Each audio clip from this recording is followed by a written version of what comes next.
Penalty দেখি, তারপরে ব্রাজিলের প্রথম পেনাল্টিটা যদি দেখি, যে সেই পেনাল্টিটা যেটা হয়েছিল এই জায়গাটায় পেনাল্টি দেওয়া হয়েছে, এটা নিয়েও কন্ট্রোভার্সি আছে আসলে কতটা, যে হ্যাঁ ঠিক আছে ডিফেন্ডার এসে তিনি বল বের হয়ে গিয়েছিলেন, তিনি ওই যে কাজটা আসলে হয়তো হালান্ডের বিপরীতে করা উচিত ছিল, যেই ধরনের পেনাল্টি হতো যাই হতো, তবে ওরা করেনি। তবে এই জায়গায় নরওয়ের ডিফেন্ডার তিনি করেছিলেন কুনিয়া, সেই জায়গায় পেনাল্টি পেয়ে যায়। প্রথমত এটা পেনাল্টি, এটা পেনাল্টি দাদা, এটা পেনাল্টি বিকজ আপনার কোনিয়া একদম পারফেক্টলি বলটাকে টাচ করে এবং সে লেট ট্যাকল করে, ইভেন দো বলটাও সে টাচ করতে পারেনি, এটা 100% পেনাল্টি। ওকে, তারপরে আমরা দেখি তারপরে যে পেনাল্টির জন্য প্রস্তুত এবং ব্রুনো গিমারেশ তিনি, এটা একটা মানে ক্লিয়ার চান্স ছিল হ্যাঁ ম্যাচটাকে জিতে নেওয়ার, যেখানে কিনা ব্রুনো পেনাল্টিটা মিস করলো। এত আর্লি গোল করে এগিয়ে যাওয়া, যদি এই গোলটা হতো তাহলে কিন্তু একটা আন্ডার প্রেসারে থাকতো নরওয়ে, কারণ তাদের অফসাইডে গোল বাতিল, শুরুতেই গোল সেটা হয়নি।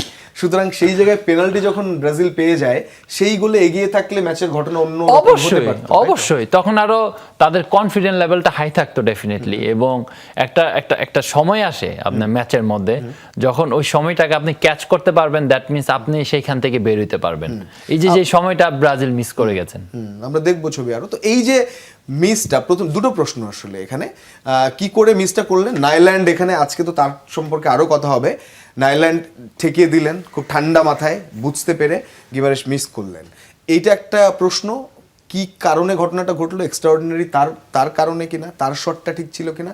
আরেকটা প্রশ্ন, কেন অন্য কেউ নয়, বা কেন ভিনি নয়, ভিনি রাতে বল ছিল পরে দিয়ে চলে গেল। আমি ওই একটা press conference after the match, আঞ্চলিক ছিল তো অ্যাসিস্ট্যান্ট কোচ ব্রাজিল টিমের, সে বলেছে যে আমাদের প্ল্যান ছিল ব্রুনো মারবে পেনাল্টি, ওকে, আমরা যদি ডিউরিং ম্যাচে কোনো পেনাল্টি পাই আগে থেকে সেট করা ছিল সে মারবে। কিন্তু বিনি কিন্তু বলটা নিয়েছিল, বিনি কেন মানলো না? আমরা কিন্তু বিনিকে রিয়াল মাদ্রিদে পেনাল্টি নিতে দেখি, ব্রাজিলও নিতে দেখেছি, কিন্তু এটা কোচের একটা ইনস্ট্রাকশন ছিল, ডিসিশন ছিল, কোচ আপনার সেট করে দেয় স্পেশালি কিছু ম্যাচে।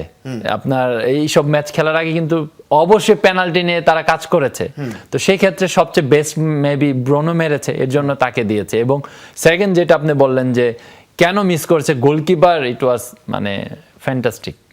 তার আসলে তার যে হাইট এবং হাইটের সাথে ব্রুনো আসলে একদম একটা ফেভারিট হাইটে মেরেছে, এই হাইটটা গোলকিপারের জন্য ভেরি ইজি টু সেট। কিছুই করার নেই, তিনি দারুণভাবে দেখে, এবং তিনি এই প্রান্তে ছিলেন। এই ছবিটা দেখার মানে এটা যে নাইল্যান্ড একেবারে এই পাশে ছিলেন, এই পাশে শটটা মারার জন্য গিমারেশের জন্য ভালো ছিল, সেটাই করেছে। কিন্তু নাইল্যান্ড একেবারে শটও যখন মেরেছে তখনই একই সঙ্গে অতটা জায়গা কভার করে,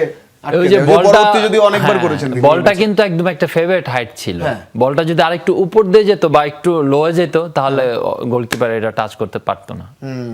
একেবারেই অন্যরকম ঘটনা। তবে হ্যাঁ, জন কার্লোর প্ল্যানে ছিল না ভিনি শট করবে, ছিল এটা, এই জায়গাটায় ঘটনা ঘটেছে। তবে সুযোগ, সেক্ষেত্রে ব্রাজিল কিন্তু অসংখ্য সুযোগ পেয়েছে, তারা মিস করেছে। ব্রাজিল গোল, আমরা তারা যে গোল পেয়েছে সেটা দেখি, একটা মিস করলেও যে গোলটা হয়েছিল সেটা আমরা যদি দেখি, এই জায়গাটায় একেবারে শেষ মুহূর্তে যে যখন গোলের আর মাহাত্ম্য খুব একটা নেই, বুঝতে পারছে পেনাল্টি পেলে একটা গোল হলেও হয়তো বাঁশি বেজে যাবে, কারণ অলরেডি 98। তখন এখানে আসলে আপনার এই জায়গায় ক্যাসেমিরো আসলে 100% বলটা টাচ করেছে, হ্যাঁ, তো টাচ কোন এটা নরওয়ে ডিফেন্ডার আসলে এটা কিন্তু এক্স্যাক্টলি ফাউল, এটা ফুটবল ল্যাঙ্গুয়েজে ইট ওয়াজ ফাউল। আপনি যখন হেড করবেন আপনার হাত কখনো আপনার অপোজিশন প্লেয়ারের মাথায় বা ঘাড়ে বা ফেজে কখনো এইভাবে হাত যাবে না, যদি যায় এটা 100% ফাউল।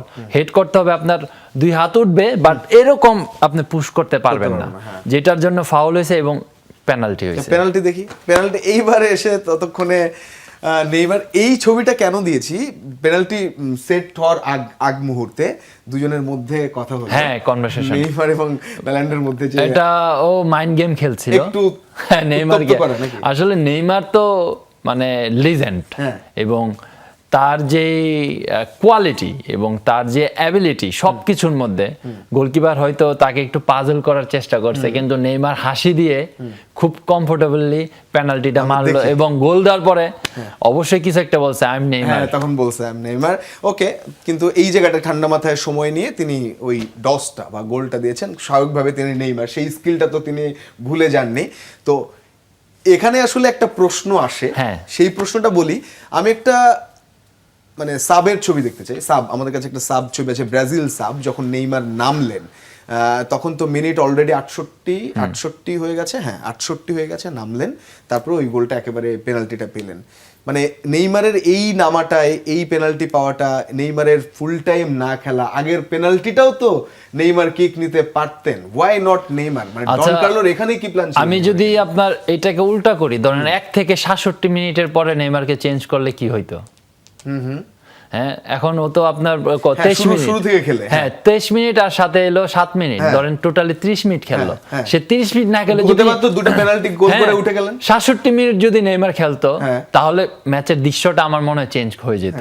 কারণ নেইমার এরকম একজন প্লেয়ার, আপনি যখনই তাকে দেখবেন অপোজিশন তাকে একটু ভয় পাবে, কারণ তার সেই অ্যাবিলিটি আছে, একটা বলকে হাফ টার্ন করে কোথায় পাস দিবে, থ্রো পাস খেলতে হবে না, কোন সময় ভিনিকে ইউজ করতে হবে, কোন সময় রায়ানকে ইউজ করতে হবে, আপনার এনরিক নেমেছে এনরিককে ইউজ করতে হবে, প্রথম আদ্রে ছিল কোনিয়াকে ইউজ করতে হবে।